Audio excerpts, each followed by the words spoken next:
Hello students, welcome back. Now we have our Unit 6, which we started. We had the reading lesson in the last class. Now in the reading lesson, generally we talked about the title here, or the topic in general, which is, do men and women speak the same language? Now we had a very interesting topic here. Now there were lots of ideas. So just to revise the ideas, we have the first one, the differences between men and women. Purpose of communication, how men communicate, the content of what males and females talk about, exploring problems, the way they listen, how the brain is structured and wired, raising impact, and a balance. So we have here the ideas in the reading topic that we had, which was of course basically about communication. So talking about communication here, we have this question. How do we communicate? Have you ever thought clearly about how we communicate between each other? Now we know that there are ways to communicate with each other. We can understand each other even if we are not talking. So here we are going to focus on the ways that people can communicate with each other without even speaking. So here we have the question. Think about different ways people can communicate. Now when we look at this map here, you can see that we have other ways. Now we can say that we have formal and informal, oral and written, internal and external, verbal and nonverbal. So here you can see that we have many ways to communicate, and we have lots of topics that we can talk about. To understand more, let's just watch this video. Now when you see this person, when we just observe his facial expressions and how he is talking, he is using his hands, can we listen to him? Can we understand what is he saying? No. But we can understand in general that he is serious, he is talking about something, and he is trying to explain something to someone else. In this other video, we have also this man here. Now we can see from his facial expressions, of course he looks very serious, and you can see that he is approving something. We understand that he is approving. He is using his facial expressions. He is using other gestures like his hands. Also, he is nodding. So all of these are ways to understand the conversation without even listening. Now, do we mostly communicate through verbal or non-verbal language? So we have seen the two videos here, and we can see that there is a way to communicate which is non-verbal language, and of course we have the verbal language that we use while we are speaking to other people or talking. Try communicating these without speaking. So we have in the book mentioned, can I have your pen please? Try to communicate and ask for a pen without even speaking. Are you going to call me after school? I went shopping yesterday. Now write two of your own messages on a piece of paper, fold it and set it aside or give it to someone. Use non-verbal language to communicate your message. Check, how successful were you? Now we do have this exercise which is on page number 20 in your book. You can apply, you can have this kind of activity with a classmate, with a friend, or even a member of the family. Now moving on, we are going to talk about, or we are actually going to write about verbal and non-verbal communication. We have our writing class for the day. Our objectives for the day are to compare between verbal and non-verbal communication, state the characteristics of non-verbal communication, scan for information and topic sentences, give a personal point of view about the types of communication, differentiate between types of essays, and the last objective, to organize ideas to write a new essay. Now we are going to open your books. Please open your books on page number 90. On page number 90, we have the instructions to read the text and find the main thesis statement, the supporting paragraphs, and the arguments used. So we have the complete paragraph or the passage here. We are asked first to read the text and find the main thesis statement. So we have applied this activity before, and we do know that the main thesis statement will be at the very beginning. Now we have here the first paragraph, which is the main part, or we can say the introduction. Then we have another instruction here to read the text and find the supporting paragraphs. So when you take a look in your book, you can find that we have here, this is 2, the third paragraph, the fourth, the fifth, and the sixth. So actually we have the main paragraph here, or the introduction, and we do have 1, 2, 3, 4, 5 paragraphs to support the idea. Now after that, we have here to read the text and find the arguments used. So actually we are going to see what are the types of arguments that we have here in the passage. Now we have read the text and find the main thesis statement. We are going to just focus on the first paragraph here. And when we read here, you can find that we have here very clearly the main thesis statement is going to be language is our primary means of communication as human beings, which sets us apart from other species. So what makes us different from other species? That we have here language as a way to communicate. Now we have here the basic idea that we are going to focus on. We have here the second part to read the text and find the arguments used also. So we're going to start with the other 5 paragraphs looking for the arguments. Now when you have an argument here, you are trying to prove an idea. So just scan the paragraph here and you can find very clearly that we have here the argument is, try describing the picture and everything you have identified in it to your friend, or write about it. How long do you think it's going to take you? Certainly a lot longer than it takes a photo to convey the same amount of information. So here they are saying, or the writer here is saying to you or asking you to try something as a way to prove his point of view. So we have here, this is going to be the argument in the second paragraph. In number 3, we can see that the argument is, suppose that you have just acquired the latest electronic gadget. Would you choose to tell your friend about it or show it to him or her? Now, this is another way to prove a point that something is better than another thing. So when I am talking about my new gadget or a new device here, it is much better to show a person. Do you think or do you agree that it is better, or just to talk about it? We have the argument in number 4. You can scan quickly and you can find that we have here the idea in number 4 is to look at the very beginning here. We have, however, there are situations where a different type of interaction is required. So yes, we are agreeing, or we do agree that sometimes, some situations, there is a kind or a type of different interaction that is required. And we can see that we have here in this part, which is number 5. Before we read, we can just imagine here. Imagine yourself in this situation. Now just imagine that you are in an airport. You are on an escalator and there is someone you discovered that the other person is on the other side of the escalator.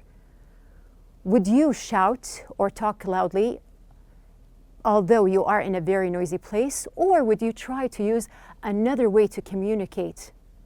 Now, would you try to use a non-verbal action here?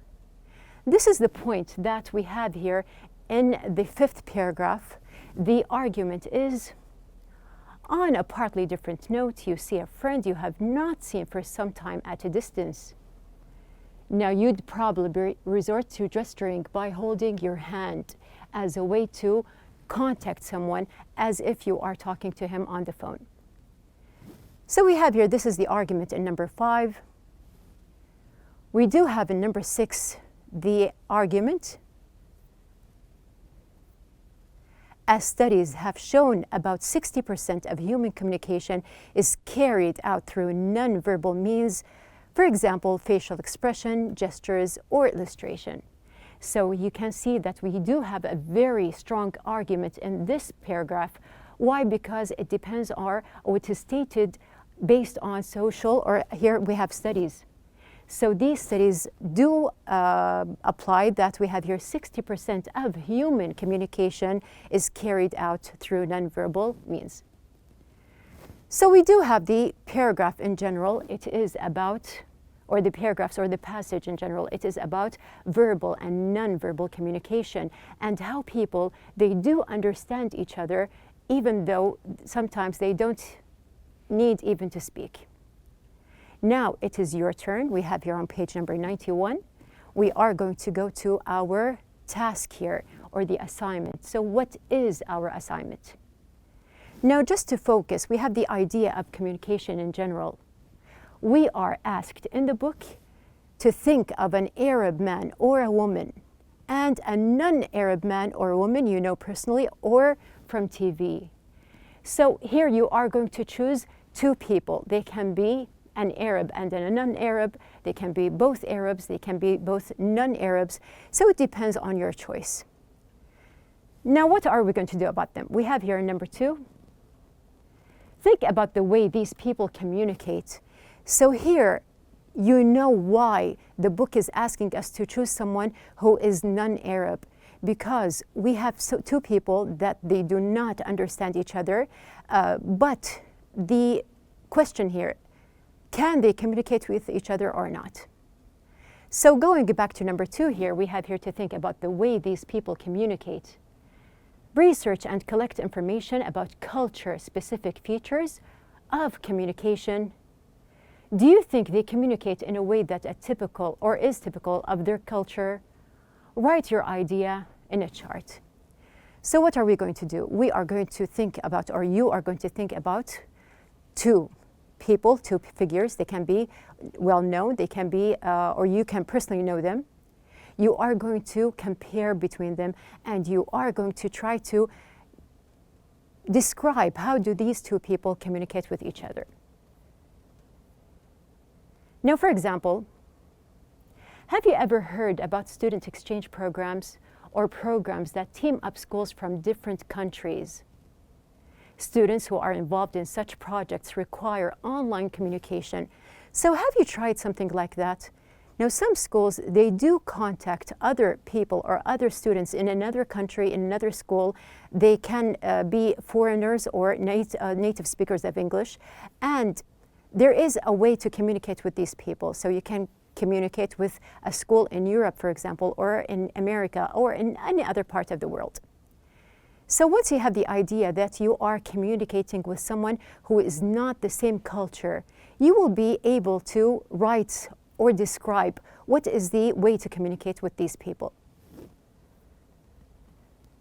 They are given the opportunity to find out about other cultures, and this is the basic part that we are being or we are studying the other culture, or we are getting to know something else besides our own culture. So we have here, they are given the opportunity to find out about other cultures on a personal basis beyond national stereotypes. Now, for example, they have in the book a kind of comparison between a friend from Sweden and a friend from Poland, which is on page number 91. We are going to do the same here, and we are going to write an essay about the communication approaches used by each person. So we have these two people. We are going to describe each person here. How do they communicate? What are the communication approaches? Give examples to support your ideas. So when we said that we have here two people, we are going to write an essay about each person and how does this person communicate. We are actually comparing. So we are going to write a comparative essay. Now, you do know that before we had the expository essay, and we also have written the persuasive essay in our previous units. So now we are going to concentrate on the comparative essay. So just to remind you here, you can see that we have here the expository essay. We said that it is explanatory, descriptive, and describing. We have the persuasive essay, which means that there is a personal argument. There are other points of views or different views that are considered, and we are going to start now with our third type of essay, which is the comparative essay. Now, in the comparative essay here, you are going to explain how two subjects are either similar or different. So we are going to concentrate and we are going to focus on the comparative essay form. So we are going to pass by the tips that we have as usual in each unit. We have our writing tips. Now, when you write a comparative or a contrastive essay here, we have here to consider the different sides of the issue, to develop a list of similarities and differences. So you are going to compare, but you do have to just show the similarities and differences that we have here. And we have to establish the basis for comparison. Now you are going to mention the two people, and then you are going to start the comparison here. So the first part is to establish the comparison, to create a thesis for the relative importance. Now, this means to mention the similarities outweigh differences. Now, structure your essay using an alternating or a block structure. So we're going to just explain what does this point mean. Now, let's just start from the very beginning. We are going to choose two figures, as we have mentioned from the very beginning, that we are going to choose either an Arab and a non-Arab. They can be from two different cultures here. Now, once you have chosen these two people, you are going to concentrate on how these two people communicate with each other. But you do know that you have to establish at the very beginning the thesis that we have, and then you're going to start the comparison. So just to move on here, we have an example. Now, I have chosen these two young ladies. Now, I have Noor, who is non-Arab, she is from Europe. And also I have Sarah, who is also non-Arab, but she is from Asia. So I'm going to compare between these two girls. I'm going to use the table that we have here. Now I am asked to use these instructions that we have here. We have the non-Arab person's name and the non-Arab person's name, and then I have something about the culture-specific communication features. And we do have the communication features that are non-culture specific. So what does that mean? We are going to see what we have here. Now I'm going to just write their names. We have here Noor and Sarah. We have at the very beginning the culture-specific communication, which means they're different cultures. Now one is from Europe and the other is from Asia. So it is normal that each country has a different culture, and we are going to describe something about their culture. On the other hand, we have the other part, which is communication features that are non-culture or not culture specific. Now we can choose something personal or social. We can put also in mind that we have here a way to describe gestures and facial expressions to just combine with the idea that we have here in the book, which is verbal and non-verbal language. So moving on here, as I have here, I am going to show the similarities and the differences. We have discussed the differences, but I am also going to write something similar or write something to join them together. I can say, for example, that they get along very well, and I'm going to prove how. So we have here our notes. You do need to write some notes here just to start. Now, for example, we can use a table. For example, like here, we have Noor and Sarah. I can start with comparing. Very simply, I can say that Noor is outgoing, Sarah is a silent person, Noor is European, Sarah is Asian. We have here Noor is social, but on the other hand, we have Sarah, who is a shy person. Noor is from a conservative background or an environment, and we're going to explain how or why. And we have here Sarah, her society is a little bit more open. Also, I'm going to show why. Now here we have some ideas. You can, of course, add more ideas, more words, as long as you are thinking about the differences between the two people that you have chosen. But do put in mind that you are going to mention their personalities, their backgrounds, and cultures. Now I am going to give examples, or at least one main example, to prove the difference between the two girls here. I am also going to link between them and show how they are going to communicate. And we have here also, I am going to compare in general between their personalities. So I have my ideas here, and I do know that I am going to compare between them in my comparative essay. So we have the structure in the book. We are back to the book. We have here, structure your essay using an alternating or a block structure. So what does that mean? Now we have here, first of all, A. An alternating structure involves a point-by-point discussion and can be quite systematic, and we have here analytical. We have here B, a block method allows you to discuss each aspect or topic in distinct blocks and then conclude. Here you can see that we have here a more clear idea about it. We have here the alternative structure requires focus on a feature. You are talking about one specific feature. For example, greetings between men in the different cultures, followed by a focus on another feature such as gestures of approval and a comparison or a contrast in different cultures and so on.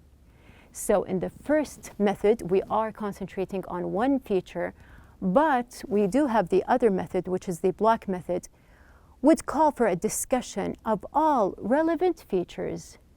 You are giving a main idea about a lot or many points together, many features in one culture, for example, followed by a discussion of the same features in the other culture. The final part would require students to compare, contrast, and conclude. Now here you can see that I have more points. I said that I'm going to compare between the two young ladies here, Sarah and Nada. I have my complete essay here. Now from the very beginning, we have the introduction or the thesis paragraph. We have the main idea. Then you can see that I have two paragraphs, which are the body. And I have a very short paragraph at the end, or a sentence that is going to be the conclusion or the closing paragraph that we have here. Now, just to focus, we are going to go back and we are going to see, did I use the methods that we have mentioned or not? Now we have here the first paragraph. This is my own paragraph or the own essay, but I have the first paragraph mentioned. Now, at the very beginning, I wrote, communication is an essential part of people's lives. Now here you can see that this is the thesis statement, because I am giving you from the very start what is the whole essay about. So I am talking about communication. Everyone communicates either by spoken language or non-verbal actions and symbols. We can actually communicate without even speaking the same language using non-verbal actions and gestures. This is a topic that reminds me of two colleagues I know very well. Now from this part, you know that I am starting to compare, or mentioning at least, the two people that I am going to compare. They are both non-Arabs. This is something that they have similar. Noor is European and Sarah is from Asia.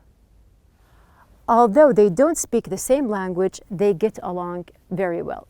So this is the first paragraph or the thesis. Now moving on, we have the rest of the essay here. We have from the second paragraph here, it is interesting to know things about them. Noor is social and outgoing, unlike Sarah, who is mostly shy and rather a silent person. So you can see that I used some of the words that I have in my notes. Noor is talkative and very easy to talk to. Sarah, on the other hand, is cautious but comfortable to talk to as well. So here we have the block method, because we are mentioning more than one point here in our paragraph. We have the third. Their cultures are different. but in an interesting way. Noor's culture is conservative and they avoid eye contact, which is considered disrespectful, as well as crossing legs. It is interesting to note that shaking their heads is a way to say yes. On the other hand, Sarah's culture is more open and accepts intimacy gestures. Eye contact is a matter, or as a matter of fact, a respect gesture. Unlike Noor's culture, shaking heads is our typical no. So here you can see that there is a very clear comparison between the two cultures that Noor and Sarah have. I have compared between them, I have compared between their personalities and also between their cultures. At the very end, we have the closing part. We have here, although they do have their differences, that doesn't stop them from communicating very well. Now we have proved all the points that we have in the lesson, which is about comparison, or we have your comparative essay. Now you can do the same, so you are going to start by choosing two people, writing your notes about them, and start comparing. Now we have, as we mentioned before, the checklist of evaluation. Now this is a way just to make sure that your essay is on the correct track. You can check your title, the ideas, the spelling, the structure. Make sure of your handwriting, or you are choosing the correct font or something comfortable to read. Your punctuation and capital letters. And at the very end, your writing will be perfect. So at the very end of our lesson, our outline of the day, we have discussed types of communication. We read and searched about the main ideas that we have here, the arguments that are mentioned in the paragraphs. We highlighted also the arguments and we organized writing steps. Now you do know how to start your writing. First of all, by using your charts, you are going to choose your ideas. Don't forget your notes, and at the very end, you will have the perfect essay. So don't forget to start your assignment and thinking about these two figures, and we are going to mention them inshallah in our next lesson, so be ready.